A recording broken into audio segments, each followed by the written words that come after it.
मैंने अपने भाई की जगह स्कूल जाने के लिए खुद को लड़के के रूप में छुपा लिया था, लेकिन जैसे ही मैं क्लासरूम में दाखिल हुई मैंने पूरे क्लास के सबसे डरावने लड़के को नाराज कर दिया। वह मुझे सबक सिखाने ही वाला था, लेकिन तभी एक फोन कॉल आया और वह अचानक बाहर चला गया। जब मैंने देखा कि वह टीचर की परवाह किए बिना क्लास से बाहर निकल गया तो मुझे समझ आ गया कि वह साधारण इंसान नहीं है। एक क्लासमेट ने बताया कि वह प्रिंसिपल का बेटा है और मुझे चेतावनी दी कि मैं उसे फिर से परेशान न करूं, लेकिन किस्मत को कुछ और ही मंजूर था। मैंने जो लड़कों वाले कपड़े पहने थे वे बहुत स्टाइलिश लग रहे थे, इसलिए किसी ने मेरी फोटो बोर्ड पर लगा दी। आसपास की लड़कियां मेरी तरफ आकर्षित हो गईं और मेरा नंबर मांगने लगीं। मेरे पास कोई और रास्ता नहीं था, इसलिए मैं लॉकर रूम में छिप गई और अपने भाई को जल्दी आने के लिए फोन किया, लेकिन मेरे भाई ने कहा कि वह एक हफ्ते तक नहीं आ सकता। बाहर लड़कियां मेरा नाम चिल्ला रही थीं। उनसे बचने के लिए मैंने फिर से लड़की वाले कपड़े पहन लिए, लेकिन मुझे उम्मीद नहीं थी कि दरवाजे पर खड़ा वही लड़का उन्हें डराकर भगा देगा। उसने मुझसे मेरा नाम पूछा, लेकिन मैंने उसे नजरअंदाज करके सीधे मुड़कर जाने का फैसला किया। फिर भी वह मुझसे दोबारा मिलने के लिए उत्साहित लग रहा था। उस दिन फिर से लड़के के रूप में जब मैं वॉशरूम जाना चाहती थी तो समझ नहीं आया कौन सा इस्तेमाल करूं। मैं पुरुषों के टॉयलेट में चली गई, लेकिन अंदर का नजारा देखकर डर गई और तुरंत वापस भागकर महिलाओं के वॉशरूम में आ गई। जैसे ही मैंने स्टॉल का दरवाजा बंद किया, दो लड़कियां अंदर आ गईं और मुझे ढूंढने लगीं। उन्हें लगा मैं कोई अजीब इंसान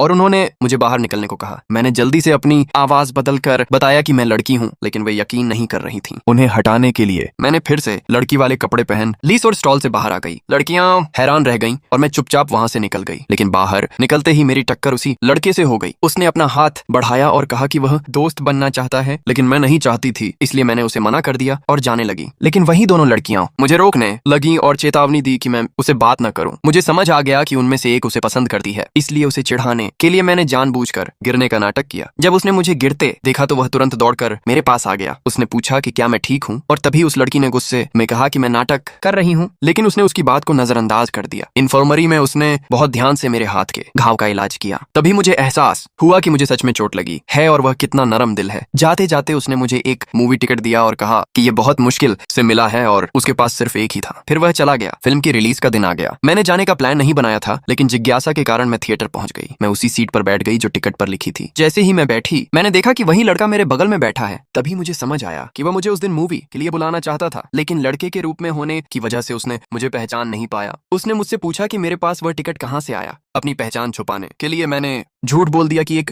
लड़की ने मुझे दिया था जो मुझे पसंद करती है, लेकिन मुझे उम्मीद नहीं थी कि यह सुनकर वह गुस्सा हो जाएगा।